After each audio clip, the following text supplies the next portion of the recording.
sabemos, se anunció 25.000 plazas para maestros para que puedan incorporarse a la carrera pública magisterial, que como sabemos es un proceso, digamos, que despierta muchas expectativas. El país necesita que haya efectivamente una carrera pública magisterial eficiente que garantice una mejora en la calidad de la educación. Ha habido, sin embargo, muchos tropiezos en la implementación de esta carrera. Ahora se abren 25.000 plazas. El otro día estuvimos con Hugo Díaz acá, que es vicepresidente del Consejo Nacional de Educación, y él dijo que habían problemas serios, hay gobiernos regionales prácticamente en rebeldía. Casi el 50% de las direcciones regionales de educación no ha publicado la lista de plazas desiertas para la reciente convocatoria. En fin, estamos con Magnet Márquez, o Maggie Márquez, como es más conocida, jefa de personal del Ministerio de Educación, para hablar de estos temas y nos aclare, en fin, si esta vez se van a repetir los problemas o no.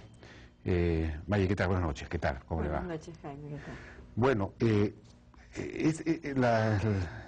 digamos que el análisis que hizo el otro día Hugo Díaz fue bien complicado, ¿no? Hay una suerte casi de anarquía, gobiernos regionales que no aceptan las indicaciones, las directivas del Ministerio de Educación.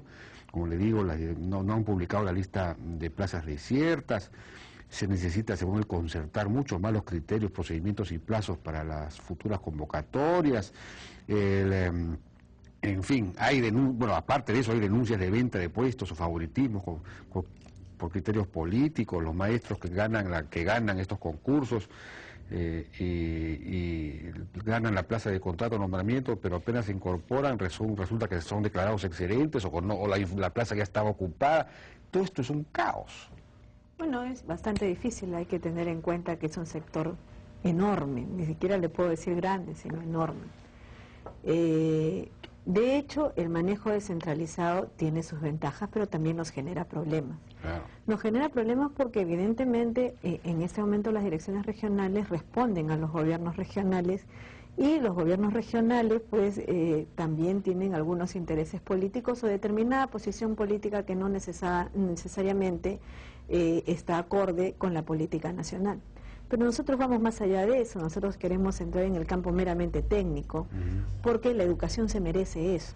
Así es. La educación se merece, y creo que todos los que trabajamos en el sistema educativo sabemos de que se merece, más allá, darle una importancia mayor a un interés meramente político, es un interés nacional. De acuerdo, pero ¿cómo se van a peruanos manejar estas rebeldías, esto de que no se acatan las disposiciones, las directivas, bueno, estamos no se trabajando publican las listas de... ¿no? Estamos trabajando en eso, estamos trabajando en mesas de concertación, estamos trabajando en reuniones Mesas de concertación con los gobiernos regionales. Con los directores, las directoras regionales, aunque usted no lo crea, no son mesas formales, formalmente establecidas, pero a nivel técnico hemos logrado establecerlas. Yo le digo, a nivel de la unidad de personal, hemos logrado tener experiencias exitosas con diferentes gobiernos regionales, acercándonos a ellos y dándoles una explicación clara de qué es lo que buscamos.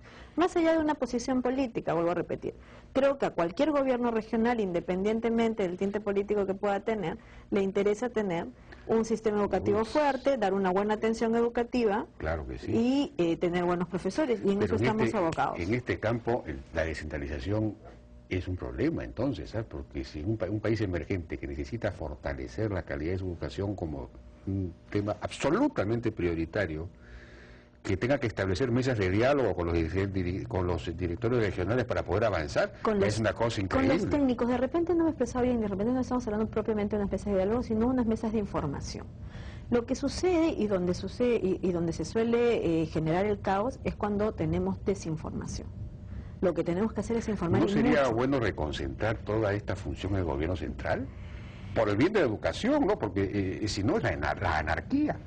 Más allá... Eso no se lo puedo preguntar a usted. Sí, porque no entra a mi nivel, pero sí le podría dar yo la opinión de que más allá de un tema de concentración es simplemente dejar en claro cuál es el papel que cumple cada uno de nosotros y de los actores, incluyendo los gobiernos y las direcciones regionales, en lo que es el tema educativo. Claro. De acuerdo a la Ley General de Educación, las políticas sectoriales son establecidas a través del gobierno central, claro, el gobierno nacional. Con la previa y por lo tanto debería de cumplirse de esa manera. Si hay un director regional que no cumple, debería ser sancionado, enjuiciado, procesado. Bueno, estamos en los procesos judiciales en algunos casos. No. En otros no había necesidad del proceso judicial.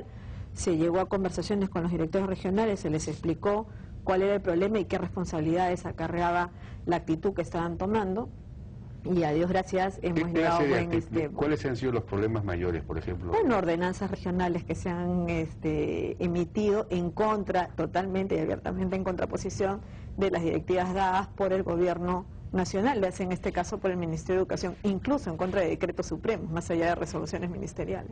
Increíble. Entiendo que esos han sido el caso de Arequipa, creo, ¿no?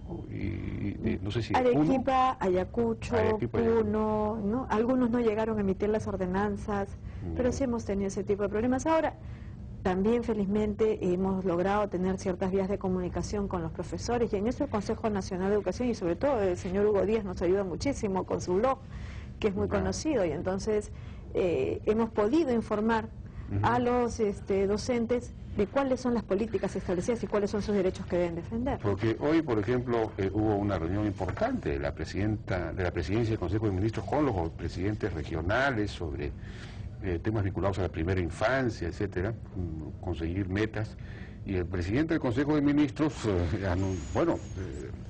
dijo que efectivamente se había avanzado muchísimo en la descentralización, que este gobierno ha descentralizado prácticamente el 100% de las funciones y competencias que correspondían a los gobiernos regionales, cosa que es cierto.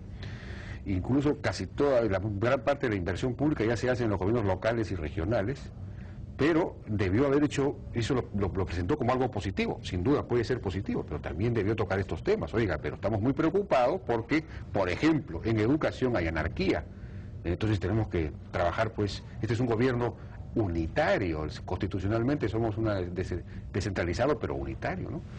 Efectivamente, es parte de los problemas que tenemos, pero también habría que ser justos y no generalizar el tema, ¿no? Tenemos direcciones regionales con las que trabajamos perfectamente bien, que entienden el tema desde un punto de vista técnico y vamos para adelante, y creo que la experiencia en la que nos acabamos de anunciar, creo que nos va a salir bastante bien con ese apoyo, ¿no?